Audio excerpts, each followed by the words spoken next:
तो स्वागत है आपका एक और नई वीडियो में। आशा करता हूँ सभी कुशल मंगल होंगे। तो देखो यार, एप्पल ने अपना नया आईफोन लॉन्च कर दिया है, आईफोन 17 प्रो मैक्स। और जो उसकी शुरुआती कीमत रखी गई है, जो 256 GB वाला है, उसकी कीमत है 1.5 लाख। और वहीं जो इसका 2 TB वाला वेरिएंट है, उसकी जो कॉस्ट रखी है एप्पल ने इंडिया में, वो 2,30,000। तो 2,30,000 में आपको कहीं ना कहीं जाके पड़ेगा। जी नहीं दोस्तों, ये कोई मोबाइल रिव्यू वीडियो या फिर टेक रिलेटेड वीडियो नहीं है। बात हम गाड़ियों पे ही करेंगे। और जैसे मैंने बताया कि जो इसका 2 TB वाला वेरिएंट है वो 2,03,000 में आपको पड़ेगा।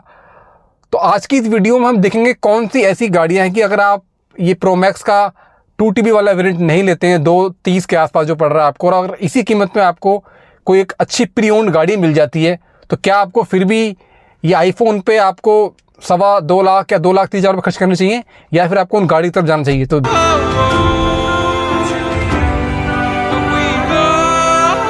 तो जैसे मैंने बताया कि इस रेंज में 1.5 लाख से वो शुरू होता है आईफोन, और आपका 2,30 के आसपास जा रहा है। तो इसी प्राइस ब्रैकेट को हम रखेंगे।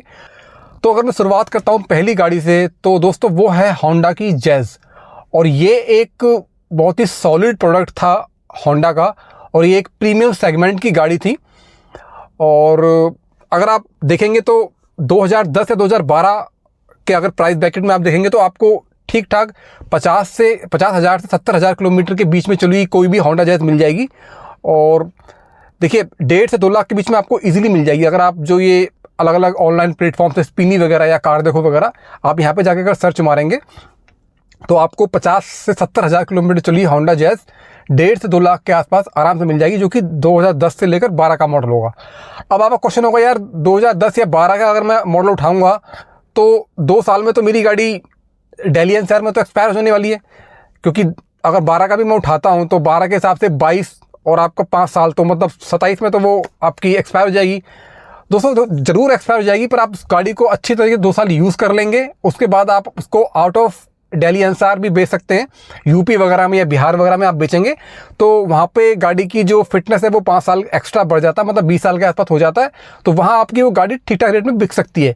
अगर आप ऐसा भी नहीं करते हैं तो अगर आप नई गाड़ी खरीदेंगे उसके बाद, तो उसमें भी आपको एक्सचेंज बोनस एंड देन उसका स्क्रैपेज बोनस, काफ़ी चीज़ें आपको मिल जाती हैं। तो नुकसान तो आपको बिल्कुल नहीं होने वाला है। तो जो पहली गाड़ी है वो है हमारी होंडा जैज़। होंडा जैज़ जो थी वो 2009 में सबसे पहले होंडा ने लॉन्च करी थी इंडिया में। और अपने स्पोर्टी डिज़ाइन और अपनी अच्छी बिल्ड क्वालिटी के की वजह से ये गाड़ी बहुत ज़्यादा पॉपुलर हुई थी।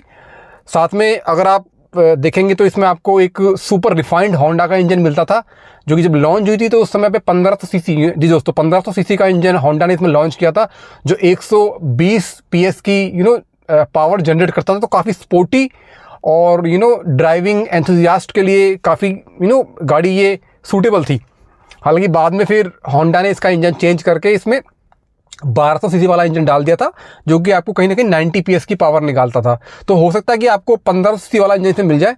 तो ये कुछ इसके मेन हाईलाइट है होंडा जैज़ के। अच्छा, अगली जो कार है वो एक कॉम्पैक्ट सीडान है। मैं बात कर रहा हूँ वॉक्सवैगन की वेंटो। जी दोस्तों, वॉक्सवैगन की वेंटो। और बहुत ज़्यादा गाड़ी, एक तरीके से ये गाड़ी एक तरीके से अंडररेटेड गाड़ी मैं इसको मानूंगा। बहुत बेहतरीन गाड़ी थी।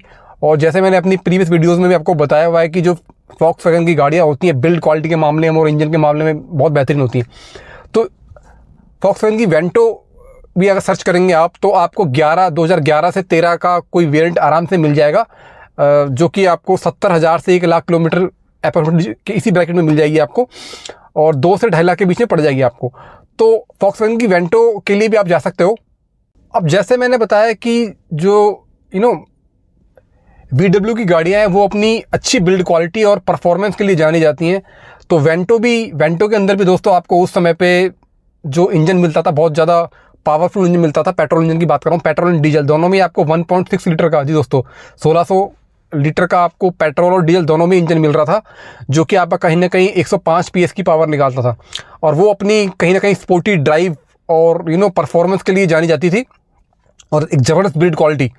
तो अगर आपको वेंटो अगर आप सर्च मारेंगे तो 2000, जैसे मैंने बताया 11 और 13 के बीच में आपको आराम से 2.5 लाख मैक्सिमम प्राइस में आपको आराम से आपको वेंटो मिल जाएगी। क्योंकि जो जनरल मोटर्स की गाड़ियां हैं जितनी भी, वो आपको जो Volkswagen की जो जर्मन गाड़ियाँ हैं उनकी जो दोस्तों रीसेल वैल्यू बहुत ज़्यादा कम है, तो उनका रेट बहुत ज़्यादा टूटता है ऑनलाइन मार्केट, मतलब कि सेकंड हैंड मार्केट के अंदर।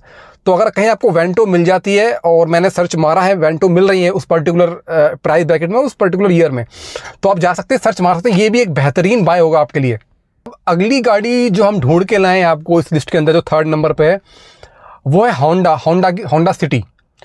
और दोस्तों होंडा सिटी का ये फर्स्ट जनरेशन है, जो कि 2012-13 का मॉडल होगा। और अगेन ये आप अगर जाकर सर्च मारेंगे तो आपको 70,000 से 1 लाख किलोमीटर के बीच में चली हुई मिल जाएगी, क्योंकि मैं पेट्रोल की बात कर रहा हूँ, क्योंकि पेट्रोल में गाड़ियाँ चलती नहीं है इतनी। और वही अगेन 2 से 2.5 लाख के बीच में आपको इजीली मिल जाएगी ये। और होंडा सिटी एक ऐसा प्रोडक्ट है होंडा का, जिसने होंडा को इंडियन कार मार्केट में एक्चुअल में इस्टेब्लिश किया है। तो अगर आप सर्च मारेंगे तो आपको होंडा सिटी भी आपको इजीली इन ऑनलाइन प्लेटफॉर्म पे या सेकंड मार्केट में इजीली मिल सकती है।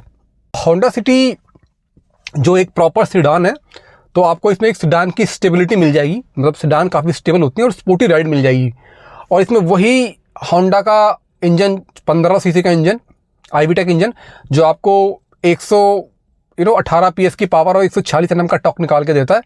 और काफ़ी स्पोर्टी इसकी ड्राइव है गाड़ी की, और बिल्ड क्वालिटी भी बहुत अच्छी है, और इंजन काफ़ी सुपर रिफाइंड है इसका। तो अगर आप सर्च मारेंगे तो आपको अगेन 2012 से 13 के बीच में, और 2.5 लाख मैक्सिमम तक में, और आपको होंडा सिटी आराम से मिल जाएगी। और एक और चीज़ दोस्तों इसमें, कि जो इसका जो ये इंजन है 15 सीसी का, ये CNG के लिए सुपर कंपेटेबल है। अच्छा, अब जो अगली गाड़ी है दोस्तों, अगली कार है, वो है मारुति।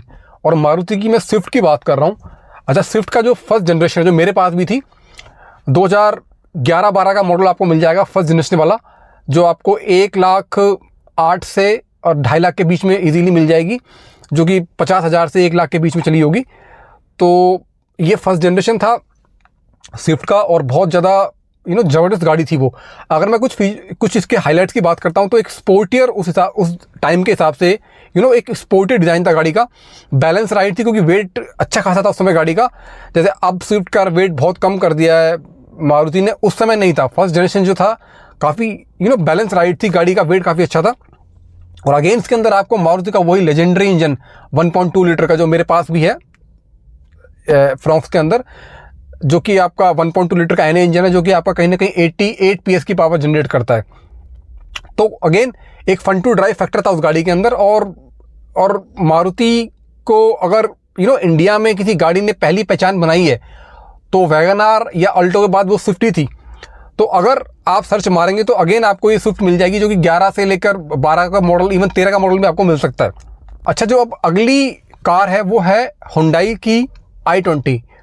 और हुंडई की i20 दोस्तों एक ऐसी गाड़ी थी जो एक्चुअल में पहली प्रीमियम हैचबैक थी इंडिया के अंदर, अगर मैं फैक्ट के हिसाब से बात करूं तो 2011 से लेकर 13 के बीच का मॉडल आपको मिल सकता है, जो कि अगेन फर्स्ट जनरेशन था i20 का। और 70,000 से 1 लाख के बीच में चली हुई हो सकती है वो, और 2 से 2.5 लाख के बीच में आपको इजीली वो मिल जाएगी। और एक्चुअल में जैसे मैंने बोला कि हुंडई i20 पहली प्रीमियम हैचबैक थी इंडिया के अंदर, जिसमें अपने टाइम से आगे के फीचर हुंडई ने प्रोवाइड करे थे, जैसे automatic headlamp, rain sensing wiper, और आपका सिंगल पैनल सनरूफ, इसके जो एस्टा मॉडल में आते थे उस समय। और सुपर बिल्ड क्वालिटी थी। थोड़ी सी इसकी एवरेज या माइलेज कम थी गाड़ी की, क्योंकि गाड़ी का वेट बहुत ज़्यादा था। बिल्ड क्वालिटी बिल्कुल एक ज़बरदस्त लेवल की हुंडई ने उस समय रखी थी। अब तो गाड़ी वो भी हल्की कर दी है। तो ये अगर गाड़ी आपको मिलती है तो इस प्राइस ब्रैकेट में, तो आप इसको भी घर लेके आ सकते हैं। अच्छा, अब जो लास्ट गाड़ी है वो है टोयोटा की इटियोस लीवा। अच्छा, टोयोटा की जो इटियोस लीवा है वो 2011 में लॉन्च हुई थी, और आपको 2011 से लेकर 13 के बीच का मॉडल मिल सकता है, जो कि अगेन 70,000 से 1 लाख या 1,10,000 किलोमीटर चली हुई। और आपको ये अगेन 2 से 2.5 लाख के बीच में इजीली मिल जाएगी अगर आप जाकर सर्च मारेंगे तो। अब ये गाड़ी दोनों ही, मतलब पेट्रोल और डीजल दोनों में ही आती थी। जैसे मैंने बताया 2011 में फर्स्ट लॉन्च हुई थी, और एक स्पेसियस इंटीरियर था गाड़ी का, कंफर्टेबल राइड थी, और आपको टोयोटा का आपको भरोसा, ड्राइविलिटी मिल जाती है। तो ये गाड़ी अगेन काफ़ी गाड़ियों की तरह ये गाड़ी भी काफ़ी अंडररेटेड रही है। अब ये टोयोटा नहीं बनाता है, लेकिन उस समय के हिसाब से गाड़ी उस समय जितनी बिकनी चाहिए थी नहीं बिक पाई, पर बहुत ज़्यादा अंडररेटेड गाड़ी थी, और मेरी वन ऑफ द फेवरेट गाड़ी थी। तो अगर ये भी गाड़ी आपको इस प्राइस ब्रैकेट में मिल सकती है तो आप सर्च मारें, थोड़ा सा मशक्कत करनी पड़ेगी आपको, अगर मिल जाती है तो एक बेहतरीन बाय होगा। तो यही थी वो सारी गाड़ियाँ जो आप अपने घर लेके आ सकते हो न्यू आईफोन 17 प्रो मैक्स के बजट में।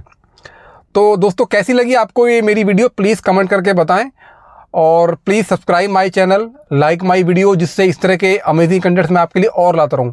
मुझे पता है थोड़ा सा अलग कंटेंट था, थोड़ी अलग वीडियो थी, लेकिन मुझे लगा कि इस तरह की जो वीडियो है या इन्फॉर्मेशन आपके साथ शेयर करनी चाहिए, जिससे आप अपना पैसा सही जगह पर लगा पाएँ। Thank you very much.